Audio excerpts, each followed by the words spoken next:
नमस्कार दोस्तों, आज मेरा बात हुआ लाइन अटेंडेंट से और तीन लाइन अटेंडेंट से मेरा बात हुआ है और अलग अलग जोन के, कोई जबलपुर जोन का, कोई इंदौर जोन का था और कोई भोपाल जोन का था। अलग अलग जोन के लाइन अटेंडेंट से बात हुआ और बहुत सी जानकारी इकट्ठा करके मैं ये वीडियो बना रहा हूँ, है ना। तो अगर आप भी लाइन अटेंडेंट में फॉर्म अप्लाई किए हैं या फिर आगामी आने वाले भर्ती का इंतज़ार कर रहे हैं जिसमें आप फॉर्म को भरेंगे, तो आपके लिए ये वीडियो बहुत ही महत्वपूर्ण है। इसमें दी गई जानकारी आपके लिए बहुत महत्वपूर्ण है। तो सुनिएगा, हमारे पास ये सैलरी स्लिप भी है ना। ये सैलरी स्लिप है लाइन अटेंडेंट का, लोकेशन भी लिखा हुआ है जोन विंध्यनगर और सारी चीज़ें हैं, कितना सैलरी मिलता है, साथ में क्या क्या सुविधाएं मिलती है, जॉब प्रोफाइल इनका क्या होता है, किसके अंडर में काम करना होता है ना, DA PF कितना कटता है, हॉस्पिटल की क्या सुविधा है, ठीक है। तो ये तमाम इन्फॉर्मेशन आज मैं आपको बताने वाला हूँ। तो मैंने बात किया और तीनों लाइन अटेंडेंट ने जो मुझे जानकारी दिया वो लगभग सेम ही था, है ना। और कुछ चीज़ें मैं नोटबुक में भी नोट कर लिया हूँ ताकि आपको सही जानकारी दे सकूं। तो देखिए, सबसे पहली बात इस सैलरी स्लिप पर हम बाद में बात करेंगे, उससे पहले क्या क्या सुविधाएं हैं ये सारी चीज़ें बात कर लेते हैं, है ना। तो पहला हमारा सवाल है कि किसके अंडर में काम करना होता है ना। आपको किसके अंडर में काम करना पड़ता है। तो देखिए, काम क्या है कि काम अलग अलग होता है। जैसे कि मेंटेनेंस का काम हो गया, चाहे मोटर का मेंटेनेंस करना हो, ट्रांसफार्मर का करना हो या लाइन का मेंटेनेंस करना हो, वही लाइन अटेंडेंट का एक अलग टीम रहेगा जो मेंटेनेंस का काम करेगी, और वही लाइनमैन का एक अलग टीम रहेगी जो कि राजस्व वसूली का काम करेगा।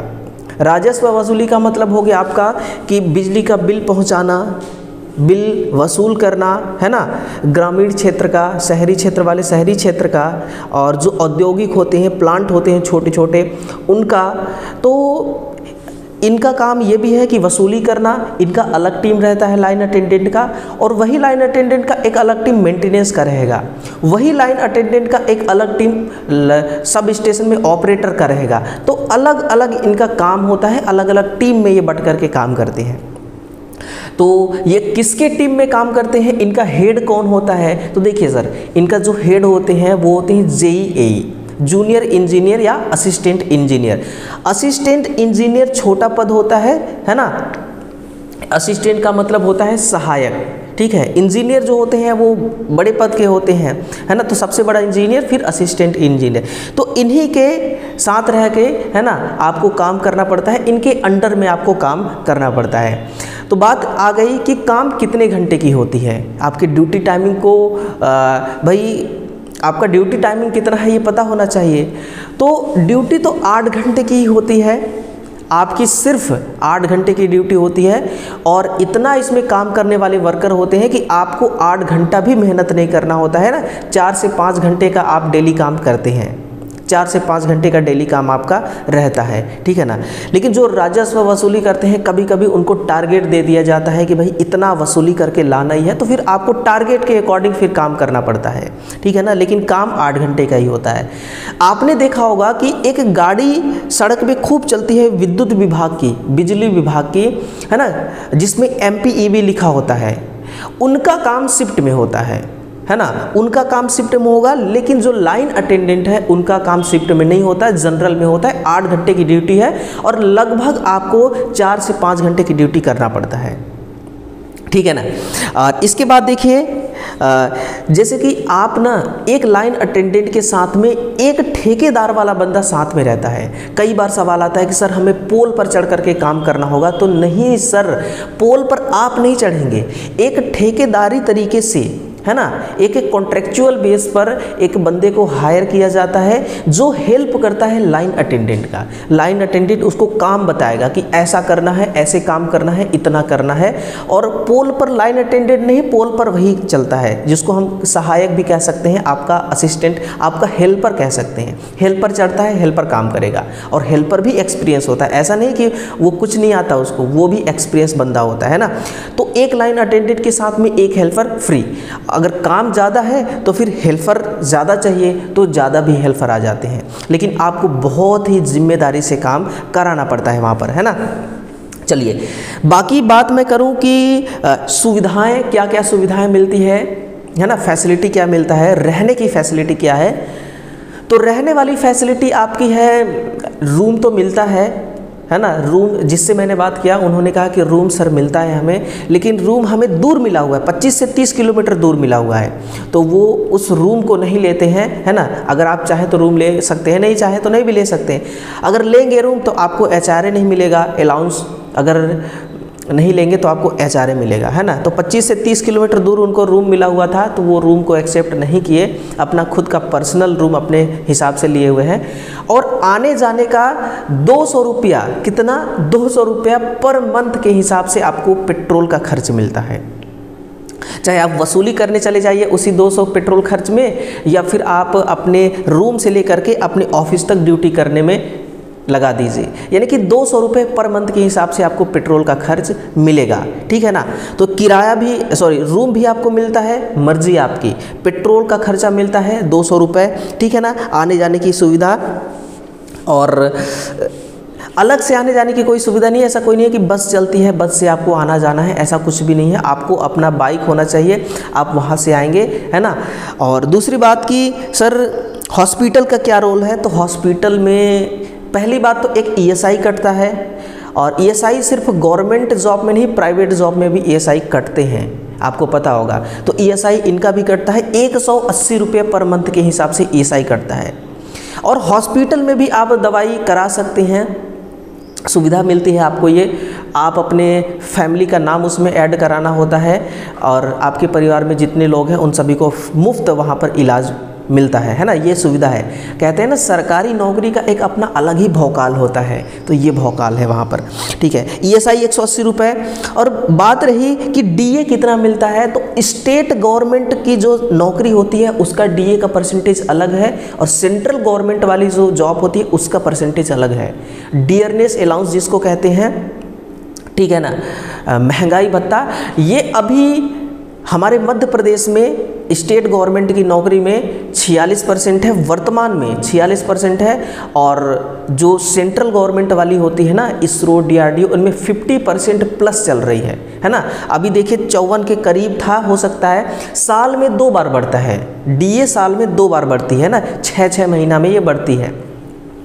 DA का ये रोल है। और मैंने पेट्रोल खर्चा बता दिया, हॉस्पिटल बता दिया, ESI बता दिया।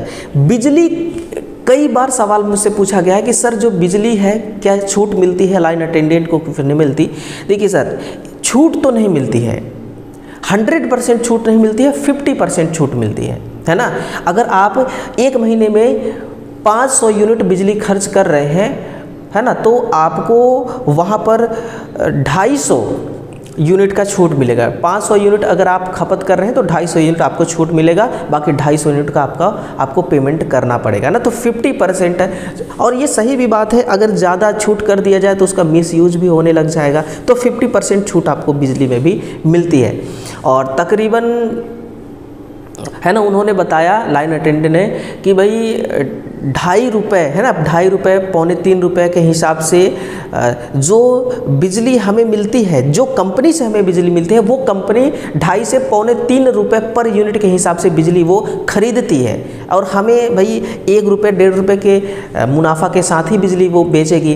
तो लगभग 3-4 रुपये प्रति यूनिट के हिसाब से बिजली का बिल आता है, ठीक है ना।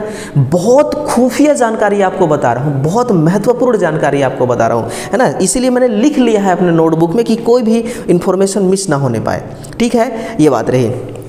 और इसके बाद सेफ्टी की बात करी जाए तो सेफ्टी आपको क्या मिलता है। सेफ्टी देखिए, सेफ्टी के लिए हेलमेट मिलेगा, शूज वगैरह, और हाइट पे काम करना है तो उसके लिए जो बेल्ट मिलता है ना लगाने के लिए, वो बेल्ट वगैरह मिलेंगे, ठीक है ना। तो ये सुविधाएं आपको मिलती है।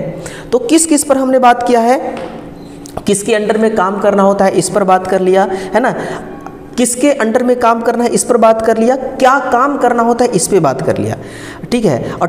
और बाकी सैलरी, अभी सैलरी स्लिप है, सैलरी पर बात करेंगे। सुविधाओं पर बात कर लिया, डीए स्टेट और सेंट्रल दोनों का हो गया। पेट्रोल खर्च, हॉस्पिटल, ईएसआई, बिजली की छूट कितनी मिलती है, हेल्पर के बारे में जान लिया हमने, और ड्यूटी टाइमिंग जान लिया, काम का लोड कितना होता है, टारगेट के अकॉर्डिंग काम का लोड होता है, ठीक है ना। तो ये होता है भौकाल सरकारी नौकरी का सर, ठीक है। अब आ जाइए सैलरी पर बात करते हैं कि कितना सैलरी आपको यहाँ पर मिलता है।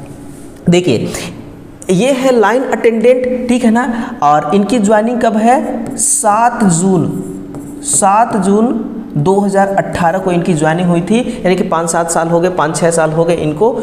और ये जो स्लिप है ना 5 फरवरी 2025 की स्लिप है, देखिए, यानी कि 1 तारीख से 5 तारीख के बीच में आपकी सैलरी आ जाती है अकाउंट में, है ना, ये बात है। 5 फरवरी 2025 का स्लिप मैं आपको दिखा रहा हूँ लेटेस्ट, और यहाँ पर ज्वाइनिंग भी हो गया। देखिए आपकी जो सैलरी है, इनकी जो सैलरी है 26,700 के अकॉर्डिंग है। कितना है, 26,700, जो आपका कॉन्ट्रेक्चुअल बेसिस, यहाँ पर लिखा है ना कि अर्निंग कॉन्ट्रेक्चुअल बेसिस, यानी कि ये कॉन्ट्रेक्चुअल बेसिस पर है। कॉन्ट्रेक्चुअल बेसिस 26,700, जिसमें से कुछ डिडक्शन यानी कि कटौती होता है 1966 रुपये, कुल मिलाकर के 2000 आप लगभग मान लीजिए, है ना, 1966 रुपये की कटौती हो जाती है इसी 26,700 में से, जो कि बचता है 24,734 रुपये। कितना बच रहा है, 24,734 रुपये। तो ये आपके सीधे डायरेक्ट अकाउंट में आती है। कितना आता है, 24,734 रुपये आपके अकाउंट में आती है ना, इतना डिडक्शन होने के बाद। और टैक्स वगैरह देखिए, प्रोफेशनल टैक्स कट रहा है 166 रुपये, और पीएफ कट रही है 1800 रुपये, ठीक है ना, पीएफ कितना कट रही है, 1800 रुपये। और बेसिक की कितना मिलता है वो नोटिफिकेशन में दिया हुआ है, शायद 19,900 के तकरीबन ऐसे कुछ है ना। तो ये कॉन्ट्रेक्चुअल बेसिस आप देख रहे हैं ना कि अर्निंग कॉन्ट्रेक्चुअल बेसिस, ठीक है। अब मैं आपको कुछ और चीज़ दिखा रहा हूँ, आप यहाँ से देखिए, एक और है मेरे पास लाइन अटेंडेंट का ही यहाँ पर सैलरी स्लिप, ठीक है, 1 सेकेंड, हाँ ये रही, देखिए ये है सैलरी स्लिप, है ना। ये एक और सैलरी स्लिप है, आप यहाँ से देखिएगा, ठीक है ना, आप यहाँ से देख लीजिए। अब इनमें क्या है कि आपको दिख रहा होगा, थोड़ा सा मैं इसको और जूम कर देता हूँ ताकि चीज़ें क्लियर हो जाए आसानी से। ये देखिए, ठीक है, इनकी ज्वाइनिंग देखते हैं। इनका क्या है, ये अप्रैल 2024 का है, लाइन अटेंडेंट पोस्ट का ही है, लोकेशन डीसी, है ना, Dhimar Khera, DC Dhimar Khera. Date of joining 14 मई 2018 की इनकी ज्वाइनिंग है, ठीक है ना। और सारी चीज़ें यहाँ पर है, देखिए बेसिक पे कितना है, 22,600, बेसिक पे देखिए 22,600 है ना। और कन्वेंस अलाउंस 200 रुपये है, डियरनेस अलाउंस 10,396। डियरनेस अलाउंस जो डीए होता है ना, यही आपके सैलरी को डबल कर देता है, ठीक है। डियरनेस अलाउंस इतना है। एचआरए मिलता है आपको 203 रुपये पर मंथ के हिसाब से, 213 रुपये। एचआरए कितना मिला है, 213 रुपये। अगर आप रूम नहीं लेते हैं तो, अगर आप रूम लेंगे सरकारी रूम, तो आपको ये पैसा नहीं मिलता है। और ये पैसा उस पर भी बेस रहता है कि आपका नौकरी ग्रामीण क्षेत्र में लगा है या शहरी क्षेत्र में। शहर जितना महंगा रहेगा उसके अकॉर्डिंग आपको यहाँ पर एचआरए मिलता है। House rent allowance, risk allowance मिलता है 150 रुपये, ठीक है ना। और यूनिफॉर्म वॉशिंग अलाउंस 40 रुपये। कुल मिला करके यूनिफॉर्म को धोने के लिए कितना पैसा मिलता है, साफ करने के लिए निरमा का भी खर्च मिल रहा है ना, वॉशिंग पाउडर का भी यहाँ पर खर्च मिल रहा है, ठीक है। बाकी एनपीएस कंट्रीब्यूशन मिला है, कंट्रीब्यूशन है 3300 रुपये, ठीक है ना। और ये सारी चीज़ें हैं। टैक्स भी कट रहा है, यहाँ पर देखिए कितना टैक्स कट रहा है, 208 रुपये टैक्स कट रही है, ठीक है ना, 208 रुपये टैक्स कट रही है। अब देखिए ग्रॉस सैलरी कितना है इनका, ग्रॉस सैलरी 53,115। कुछ लोग कहते हैं ना सर इसमें नौकरी, इस नौकरी में क्या ही सैलरी है, आप अपनी आंखों से देखिए नेट पे, है ना, नेट पे कितना है, 53,115 रुपये पर मंथ के हिसाब से। और डिडक्शन इसमें से होता है 3500, 3,508 रुपये कट जाती है ना। 53,000 इकाई दहाई सैकड़ा हज़ार 10,000, मिस्टेक नहीं होना चाहिए। 53,115 में से 3508 रुपये कट जाती है। बाकी आपको मिलता है 49,607 रुपये पर मंथ के हिसाब से आपकी सैलरी है, 49,000 है ना 607 रुपये पर मंथ के हिसाब से आपकी सैलरी, जो बहुत बड़ी अमाउंट है, ये कोई छोटी अमाउंट है भी नहीं। एक और सैलरी स्लिप मैं आपको दिखा रहा हूँ, है ना, ये धीमरखेड़ा का है। अब रुक जाइए, एक और सैलरी स्लिप है हमारे पास, ये रही, है ना। 3 सैलरी स्लिप है सर, कितने हैं? 3 सैलरी स्लिप हैं। इन तीनों सैलरी स्लिप को आप देखिए, इनका लोकेशन कहाँ पर है, 1 सेकेंड, देखिए इनका लोकेशन है उमरियापन, है ना, उमरियापन, डीसी उमरियापन उनका धीमरखेड़ा था, और ज्वाइनिंग इनका 2023 का है। कब का है? 2023, यानी कि अभी पिछले वाले उसमें इनका ज्वाइनिंग हुआ है। 2023 की ये लाइन अटेंडेंट है, देखिएगा जॉब लाइन अटेंडेंट का है, अरविंद कुमार मेहरा, है ना। और इनकी सैलरी की बात करें दोस्तों तो ग्रॉस सैलरी कितना है? 26,070 रुपये ग्रॉस सैलरी है, जिसमें से 166 रुपये कट जा रही है और 25,904 रुपये इनको डायरेक्ट अकाउंट में हर महीने आ रहे हैं सैलरी। और कुछ साल बाद इनको भी 49-50 हज़ार मिलने लगेगा, ठीक है ना, इनको भी 49 से 50 हज़ार मिलने लगेगा। और यहाँ पर देखिएगा सारी चीज़ें हैं, ग्रॉस सैलरी है, अलाउंस है, डिडक्शन है ना, टोटल चैप्टर डिडक्शन दिया हुआ है, टोटल इनकम दिया हुआ है, सारी चीज़ है यहाँ पर, है ना, टैक्स वगैरह कटने के बाद, ठीक है। तो अब बताइए, ये लाइन अटेंडेंट का जॉब कितना एक आईटीआई के लिए अच्छा भविष्य दे सकता है, अच्छा फ्यूचर दे सकता है या फिर नहीं, है ना। ऑब्वियसली बात है, दे सकता है। 49,000 सैलरी, 53,000 सैलरी। देखिए जो डिडक्शन हो रहा है ना, ऐसा नहीं वो मुफ्त में चला जा रहा है, वो मुफ्त में नहीं जा रहा है। अगर ईएसआई कट रहा है ना, तो एक समय ऐसा आता है कि हर इंसान मुसीबतों से घिर जाता है ना, हॉस्पिटल का चक्कर लगाना ही पड़ता है। उस समय लाखों का आपका इलाज होगा फ्री में, ठीक है।